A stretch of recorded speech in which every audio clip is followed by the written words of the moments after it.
राम राम भी दोस्तों। एकता में बहुत बड़ है, बचपन में पढ़ते आए थे ना। उस एकता का बल ये नहीं खाली सरकार सरकार ने देखा है। इस एकता का बल जिस एसकेएम को, संयुक्त संघर्ष मोर्चा जो बनाया था ना अपना, संयुक्त किसान मोर्चा एसकेएम, वो बना दिया जनता ने। उसके ऊपर विश्वास पूरी दुनिया ने रखा और वो विश्वास पर खरे उतरने के लिए उनको पहले ही बता दिया था कि विश्वास, जनता के विश्वास पर खरे उतरना है।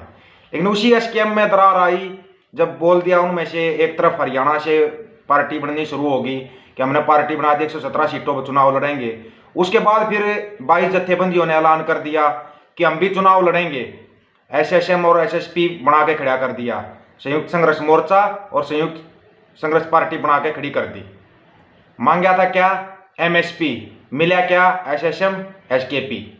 ये दे दिया इन लोगों ने। इन लोगों ने सोचा कि अब तुम जो भी फैसला करोगे जनता तुम्हारी हर फैसले का सम्मान करेगी। जनता ने एक बात बता दी थी कि आप लड़ाई जनता की लड़ रहे हो, किसान मजदूर के संघर्षों की लड़ाई थी ये। लड़ाई ये नहीं थी कि आपने नेता बनना है, क्योंकि नेता के भुगत भोगी हैं। जो एक अन्ना हजारे आंदोलन चला था उसको आज तक दुनिया भुगत रही है। इन्होंने सोचा ये आंदोलन चला है, इतना लंबा आंदोलन है, इसमें से भी नेता निकलेंगे। लेकिन पहले ही बता दिया था इसमें से जो नेता बनने की सोचेगा उसके साथ बुरा होगा। नहीं समझ में आई इनकी मैं, इन्होंने अपनी अपनी पार्टियों की घोषणा कर दी। अब पंजाब में एसएसएम एसकेपी सब चुप, बिल्कुल शांत। एक बार जनता का फैसला आते ही कि जो बीजेपी का हाल कर रहे थे ना जनता, उससे भी बुरा हाल तुम्हारा किया जाएगा। अब दोनों खामोश।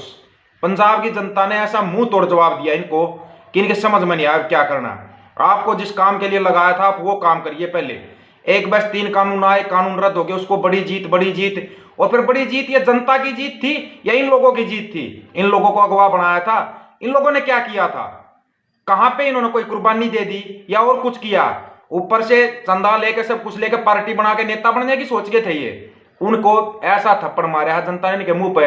अगर अभी भी इनको अकल नहीं आई है ना, तो अब इनको अकल तसल्ली की आने वाली है। इनके साथ अब जनता जो आगे करने वाली है ना, वो सब देखेंगे। या तो 1-2 दिन में अपना क्लियर डिसीजन कर देंगे।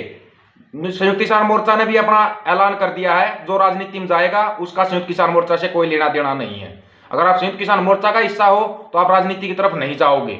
इन सब के ऊपर विचार चला हुआ है। मोटा मोटा तो ये लोग भी मना कर रहे हैं भी कि हम नहीं लड़ेंगे, कोई चुनाव वो नहीं करेंगे। पूरे भी उल्टे हटेंगे ये। या तो अपनी पार्टियां बनाओ या किसान और मजदूर की लड़ाई लड़ो, इनमें से एक फैसला करना है। दो नाव की सवारी नहीं कर सकते आप। फिर उन नेताओं ने क्या गलती की थी? वैसे तो और दूसरे नेता भी आ जाते, वो भी तो किसानों की आवाज उठाते हैं। पहले बताया था, पहले अपनी लड़ाई को पूरी क्लियर जीत चाहिए। मिल गई एमएसपी, हो गया किसानों का संपूर्ण कर्ज माफ। क्या हुआ था अभी तक? किसानों को क्या मिला? कुछ भी नहीं। किसानों को मिली लाठियां, किसानों को मिले केस। क्या मिला? और किसानों को पैसा बर्बाद, समय बर्बाद करवा के इनका। और अब इनको एक और नया वो दे रहे हो कि अभी हम नेता बनकर संसद में बैठ के पास करेंगे। किसान मजदूर को पता है अपने हकों का, अगर अपने हक लेने हैं ना। नहीं तो फिर ये डॉक्टर हैं, इनको भी फिर नेता ही बनना चाहिए। छोड़ो डॉक्टरी और नेता का फार्म भर दो, आपको आपके हक मिल जाएंगे, अधिकार मिल जाएंगे। बैंक वाले हैं, उनको भी चुनाव लड़ना चाहिए। क्या हर एक चीज आप चुनाव लड़के हल कर सकते हो? कल को फिर तो एक बच्चा बच्चा चुनाव लड़ने की सोच जाएगा कि बस मेरे को मेरा हक चाहिए, मेरे को चुनाव लड़ना है। चुनाव हर समस्या का समाधान नहीं है। वो वोटिंग करते समय पे जनता को अपना ध्यान देना चाहिए कि आप कैंडिडेट किसको चुन रहे हो। अगर आपने एक रास्ता अपनाया है कि हमको संसद तक अगर आवाज पहुंचानी है तो सड़कों पर बैठ के भी संसद को हिलाया जा सकता है। ये लोगों ने सीख लिया। और वो है एकता से, जो ये पंजाब, हरियाणा, यूपी, राजस्थान, ये पूरे देश की जो एकता हुई है ना। आप लोग अपनी एकता को बना के रखो।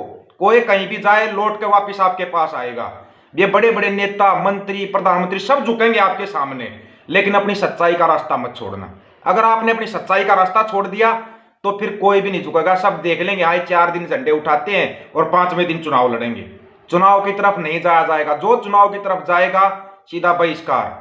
उससे अच्छा था कि आप जनता को यह बताते कि अच्छे को चुनो, किसी पार्टी को सपोर्ट नहीं करना, अच्छा चुनो और सच्चा चुनो। आप ये भी बोल सकते थे, आपने तो खुद ही अपने नेता वाले फार्म भर दिए। जो आपकी महत्वाकांक्षाएं अंदर दबी हुई थी, वो महत्वाकांक्षाएं निकल के आपकी बाहर आने लगी। इन महत्वाकांक्षाओं को जनता अच्छी तरीके से समझ चुकी है। जनता पिछले 70 साल से ठगी जा रही है और वही ठगी का रास्ता इन लोगों ने अपना लिया था। लेकिन इनका देर आए दुरुस्त आए बोलते ना, अगर अभी भी नहीं आए तो फिर पछताए क्या? चिड़िया खेत चुग जाएगी अब तो, और वो चिड़िया खेत चुगने वाली है। सही बोला जोगिंदर सिंह उग्राह ने। अब युवाओं को मौका दिया जाएगा और युवा जब बागडोर संभालेंगे ना, अकल भी इनको तभी आएगी। एक तरफ इनको कह दिया ठीक है बुजुर्ग हैं इतने साल से लड़ाई लड़ रहे थे, लेकिन इन बुजुर्गों की तो भाई दबी हुई महत्वाकांक्षाएं बाहर आने लगी। अब अपनी लिमिट में रहना ये लोग सीख जाएंगे, अगर नहीं सीखे तो सिखा देंगे, क्योंकि हमारे पास जोगेंद्र सिंह उराव जैसे मजबूत नेता भी हैं जिन्होंने ना तो आज तक चुनाव लड़ा है ना ही किसी पार्टी को सपोर्ट किया है। अब अगुवाई वो करेंगे, लेकिन उनके नेतृत्व में अब युवा आगे चलेंगे। ये ध्यान रखना, आप वो युवाओं को मौका देने की बोल रहे हैं ना, लेकिन युवा चलेंगे उनके नेतृत्व में, उन्हीं के नेतृत्व में चलो। पंजाब, हरियाणा, उत्तर प्रदेश, राजस्थान, जिसको भी चलना है, आपको एक इतना मजबूत ग्राउंड स्तर का नेता मिला हुआ है। और भी 7-8 जथेबंदियां और है अपनी पंजाब की जो मजबूती से लड़ाई लड़ेंगी। 10-12 यूनियनें और हैं हरियाणा में जो लड़ाई लड़ेंगी। आपकी कोई राजनीतिक लड़ाई नहीं होगी, लड़ाई लड़ेंगी ठोस आधार पर लड़ेंगे, उनके साथ चलेंगे। आपको सबका एक एक बता दिया जाएगा कौन आपके हकों के लिए लड़ रहा है और कौन नहीं लड़ रहा है, वो ध्यान आपको रखना है। इससे सीख बहुत बड़ी ली है, यानी कि 1 साल में हमने क्या खोया, हमने पाया बहुत कुछ है। हमने ये भी देख लिया कि लोगों की महत्वाकांक्षाएं कभी भी बाहर आ सकती हैं, उन लोगों को भी हमने पहचान लिया है। अब सबकी पहचान हो चुकी है, उसी आधार पर अब चला जाएगा। अब धोखा नहीं खाना है, अगर आप धोखा खागे उसके बाद फिर संभलने का मौका नहीं मिलेगा। लड़ाई है, लड़ाई लंबी चलेगी, लेकिन आपको मजबूती से मानसिक तौर पर और शारीरिक तौर पर मजबूत होना पड़ेगा। उसी मजबूती के साथ डटे रहना। जब बुजुर्गों ने 1 साल तक इतनी मजबूती दिखा दी, आप तो युवा हो, युवा तो देश का भविष्य है और आपके कंधों पर भार आने वाला है। तो जितने युवा जो सच्चे दिल से लड़ना चाहते हैं मजबूत हो जाएं, अभी लड़ाई आपके उस पर चलेगी। लेकिन आपको मार्गदर्शन करने के लिए वो नेता भी साथ रहेंगे जो ग्राउंड स्तर पर लड़ते हैं, उनके मार्गदर्शन में आप अपनी लड़ाई लड़िए, आप विजयी होंगे। क्योंकि आपको एक बार जीत का स्वाद चखा दिया है, अब इस जीत के स्वाद को ना बदली मत होने देना। एमएसपी भी मिलेगी, किसानों का कर्ज माफ भी होगा, और जो मजदूरों पर जो अत्याचार जो चल रहे हैं ना, हर चीज का एक एक चीज का हिसाब लिया जाएगा। आपकी बार लड़ाई थोड़ी लंबी चलेगी, लेकिन चलेगी अनुशासन में। ये नहीं कि इसमें से कोई भाग जाए कुछ हो जाएगा। आपकी बार अनुशासन पहले ही बनाया जाएगा, उसके बाद इस लड़ाई को उठाया जाएगा। पहचान सभी की हो चुकी है और सबको हो चुकी है। वीडियो को ज़्यादा ज़्यादा शेयर कर देना भाई, चैनल को सब्सक्राइब कर लेना। आपको आने वाले समय में एक एक का नाम बता दिया जाएगा। जनवरी में जो अपनी लड़ाई शुरू हो रही है ना, उसमें सबको नाम बता दिया जाएगा। आपकी बार धोखा मत खा जाना, ये एक रिक्वेस्ट है सभी साथियों से। आपकी बार धोखा नहीं खाना है और सबको नाम बता दिया जाएगा आपको किसके नेतृत्व में लड़ना और कौन ऐसे युवा हैं जो अभी आगे आपकी लड़ाई लड़ेंगे। सबका लिस्ट बन रही है, सब कुछ हो रहा है। लड़ेंगे लड़ाई और जीत के दिखाएंगे। सभी साथियों को राम।